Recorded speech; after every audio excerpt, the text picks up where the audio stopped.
Hello दोस्तों, स्वागत है आपका आपके channel the knowledge of the toppers में। पिछले वीडियो में हमने अम्ल क्षारक अम्लों का कंप्लीट पोस्टमार्टम किया था। इस वीडियो में हम नॉन मेटल और नॉन मेटल को डिस्कस करेंगे और मेरी गारंटी है इस वीडियो के बाद, और मैं थोड़ा बड़ा चैप्टर तो मैं हो सकता है इसके एक दो पार्ट भी हैं, लेकिन मेरी गारंटी है आपको 30 मिनट से 45 मिनट से ज्यादा कंटेंट नहीं पढ़ना पड़ेगा और आपका कंप्लीट चैप्टर तैयार हो जाएगा और पूरा में पूरा आप स्कोर करेंगे। मेरी गारंटी है 100 में 100 दिलाने की। तो बस आप वीडियो को देखते रहिए और ज्यादा से ज्यादा लोगों तक शेयर करते रहिए। तो आज हम डिस्कस करेंगे मेटल और नॉन मेटल।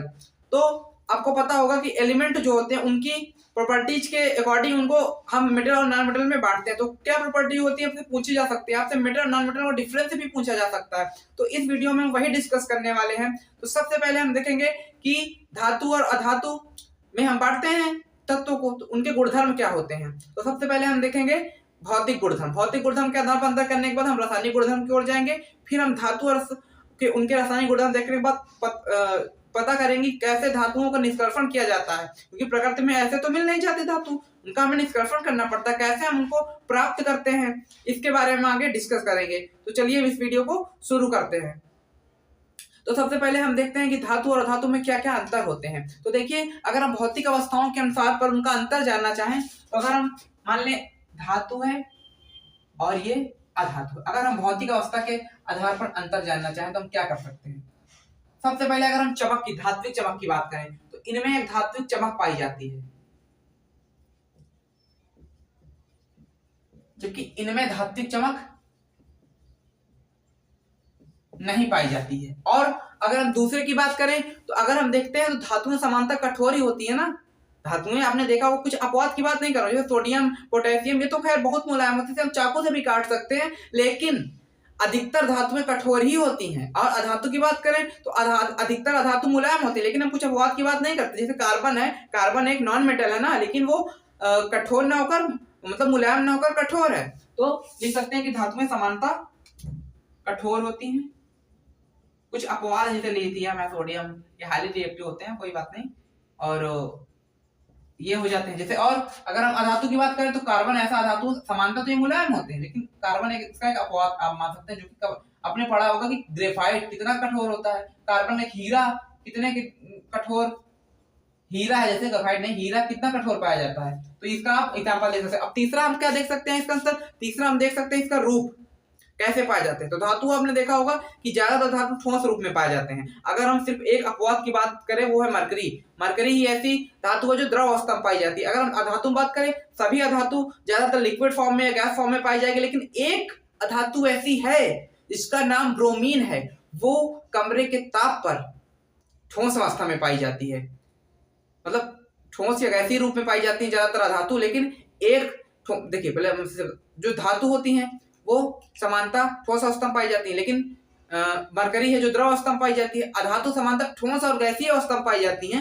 लेकिन ब्रोमीन ऐसी धातु जो तरल अवस्था में, अधातु है जो तरल अवस्था में पाई जाती है। अब इसका अगर हम तीसरा देखें, आघात वर्धिना, ये एग्जाम में पूछा जाता है आघात वर्धिता क्या होती है। तो मतलब आघात वर्धिता ये क्या होती है। तो आपको पता होगा अगर हम धातुओं की बात करें तो हम उसको पीट कर चादरों के रूप में परिवर्तित कर सकते हैं, जबकि अधातु भंगुर होते हैं, मतलब फ्रेगाइल होते हैं, तुरंत टूट जाते हैं। लेकिन ये इसे हम और तन्यता, इनमें तन्यता गुण पाया जाता है, जबकि इसमें तन्यता गुण नहीं पाया जाता। क्यों नहीं पाया जाता? क्योंकि इसको हम खींचकर तार के रूप में परिवर्तित कर सकते हैं, और ये तो फ्रेगाइल होते हैं ना, भंगुर होते हैं, तुरंत टूट जाते हैं। तो ये दो गुण हो गए, आघात वर्धिता और तन्यता।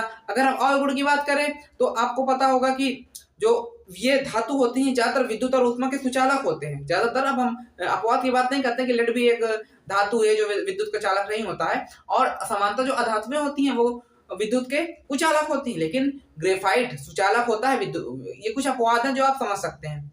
और इसी तरह ध्वनि बात करें तो इसको अगर हम पीटते हैं तो ध्वनि आती है, अधातु को पीटते तो ध्वनि नहीं आती। तो इस तरह आप कुछ समझ सकते हैं। अब अगर हम रासायनिक की इसकी बात करें तो अगर हम रासायनिक अंतर की बात करना चाहते हैं तो जो धात्विक ऑक्साइड होती हैं वो क्षारीय होती है। मैंने पिछले वीडियो में आपको बताया था, ये सिद्ध भी करके दिखाया था कि कैसे धात्विक ऑक्साइड क्षारीय होती हैं, और जो अधात्विक ऑक्साइड होती है वो अम्लीय होती है।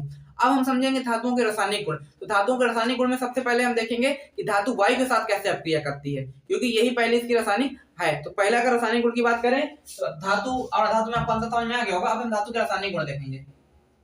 तो देखिए वन शॉट है, तो आपने जो बच्चों ने पढ़ा नहीं होगा उनका रिवीजन हो जाएगा, और जो पढ़ चुके होंगे उनका रिवीजन हो जाएगा। जो नहीं पढ़ा होगा उनको भी 1-2 बार वीडियो देखिए, आपको क्लियर हो जाएगा पूरी तरीके से। तो देखिए धातुओं के रासायनिक गुण क्या होते हैं। रासायनिक गुण, chemical properties of metal, chemical properties of metal, ठीक है। पहली वायु के साथ अपक्रिया, रिएक्शन विद O2। तो अगर हम बात करें, मान लीजिए कोई भी धातु लेते, मान लीजिए हम कॉपर की बात करते हैं, कॉपर भी धातु है ना। तो अगर कॉपर को देखें, अगर हम ऑक्सीजन के साथ अपक्रिया करते हैं तो क्या बनाती है, कॉपर ऑक्साइड बनाती है ना।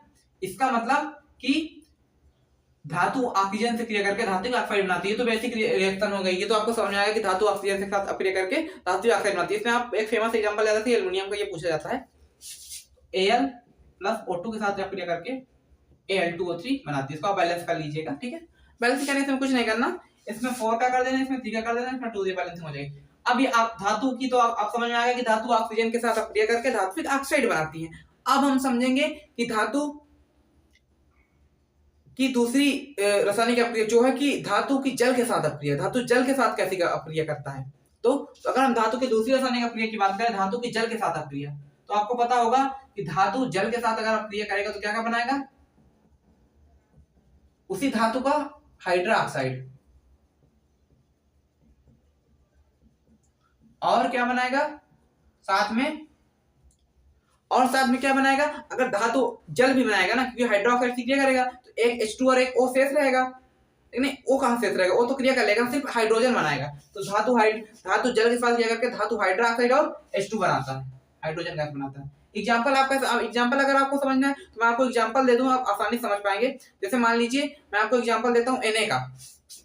Na H2O से क्रिया करके क्या बनाएगा, NaOH और H2, ठीक है। तो ये हो गई धातु की जल के साथ अपक्रिया। तो आपको केमिकल प्रॉपर्टीज मेटल की समझ में आ गई। पहली धातु की वायु के साथ अपक्रिया, दूसरी धातु की जल के साथ अपक्रिया।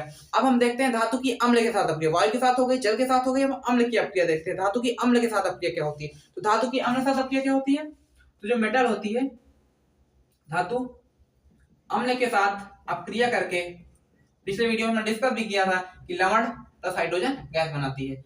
जैसे NaHCl से अगर क्रिया करेगी तो NaCl और H2 बनाएगी, ठीक है।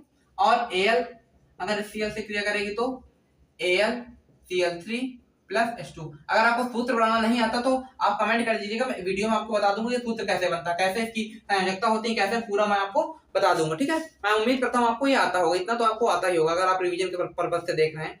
अब हम देखेंगे कि धातु लवणों के साथ कैसे अपक्रिया करता है, मतलब जो सॉल्ट होगा उनके साथ। तो पहले मैंने वायु के साथ डिस्कस किया, H2O के साथ डिस्कस किया, HCl के साथ डिस्कस किया। अब मैं लवणों के साथ बात करता हूँ। मान लीजिए धातु है, कोई लवण है, मान लीजिए CuSO4 है, मान लीजिए Zn है प्लस CuSO4 है,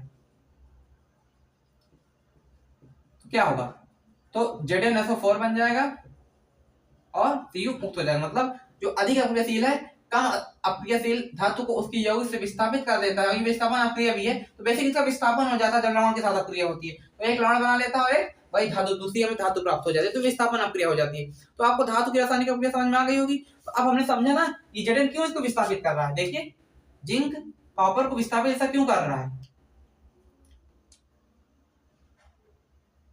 ऐसा क्यों नहीं हुआ कि Cu अगर हम लिख दें ZnSO4 लिख दें तो ये अपक्रिया नहीं होगी, लेकिन ये क्यों हो रही है। तो यही का कारण समझने के लिए सक्रियता श्रेणी का कॉन्सेप्ट आता है। सक्रियता श्रेणी क्या होती है, तो मैंने आपको धातु के रासायनिक और भौतिक गुण तो बता दिए। अब हम समझते हैं कि सक्रियता श्रेणी क्या होती है। सक्रियता श्रेणी,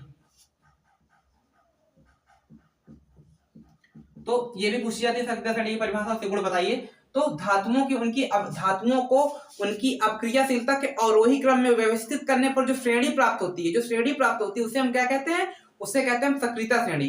तो सक्रिय श्रेणी का समझ में आ गई। अब मैंने क्या किया, धातुओं को अपक्रियाशीलता के अवरोही क्रम मतलब घटते हुए क्रम, डिक्रीजिंग ऑर्डर में हम लिख रहे हैं। जैसे मान लीजिए potassium, sodium, calcium, magnesium, aluminium, zinc, iron. उसके बाद क्या होता है, आयरन के बाद potassium, sodium, calcium, magnesium, aluminium, zinc. Iron के बाद होता है लेड। फिर क्या होता है, लेड के बाद होता है हाइड्रोजन, कॉपर। लेड के बाद होता है हाइड्रोजन, कॉपर, Hg, Ag, ये सब नीचे धातु होते हैं। तो मैंने बताया अपक्रियाशीलता घटते क्रम, इसका मतलब ये अधिक अपक्रियाशील है। और नीचे वाले का अक्रियाशील है, तभी तो अक्रियाशील घटता क्रम हुआ। तो इसे क्या कहते हैं? सक्रियता श्रेणी कहते हैं। अब इसका महत्व क्या है, इसका उपयोग क्या है? तो देखो पहले तो हम इसे पहला ही यूज लिख सकते हैं कि हम इससे क्या कर सकते हैं, इसकी अक्रियाशीलता की तुलना कर सकते हैं। क्या तुलना कर सकते हैं? अक्रियाशीलता, कितना कोई धातु कितना एक्टिव है, अक्रियाशीलता की तुलना कर सकते हैं। दूसरा क्या कर सकते हैं? दूसरा हम लिख सकते हैं कि अक्रियाशीलता तुलना कैसे करते हैं। देखिए ये पोटेशियम है, मान लीजिए हम कैल्शियम पोटेशियम तुलना करते हैं तो पोटेशियम अधिक अक्रियाशील है क्योंकि घटता जा रहा है ना, अभी मैंने बताया ना अक्रियता श्रेणी की परिभाषा में। दूसरा क्या कर सकते हैं, अगर हम चाहें तो हम इसके और भी उपयोग लिख सकते हैं। जैसे हम लिख सकते हैं इसका एक उपयोग कि जो ऊपर मान लीजिए जैसे हाइड्रोजन है, ठीक है। अब अगर हम हाइड्रोजन के ऊपर बात करें तो ये सब है और ये नीचे, तो जो हाइड्रोजन के ऊपर है, हाइड्रोजन के नीचे को, नीचे वाले तत्वों को उनके अगर लवण बन रहा, मान लीजिए जैसे Zn है, अभी बताया मैंने CuSO4 है, तो इसको विस्थापित क्यों कर पा रहा? क्योंकि ये उससे नीचे स्थित है। तो मान लीजिए Zn है प्लस H2SO4 है, ठीक है। तो क्या हो जाएगा? ZnSO4 plus H2। Zn ने हाइड्रोजन को विस्थापित क्यों किया? क्योंकि Zn हाइड्रोजन से ऊपर था, लेकिन अगर कोई हाइड्रोजन से नीचे होता तो हाइड्रोजन को विस्थापित नहीं कर पाता। तो हाइड्रोजन को विस्थापित करने के आधार पर भी हम इसकी एक परिभाषा बता सकते हैं। और क्या बता सकते हैं? देखिए जो ऊपर वाले धातु होते हैं, आपको पता होगा कि धातु आप दान करते हैं इलेक्ट्रॉनों का, तो धातु क्या होते हैं? अपचायक होते हैं।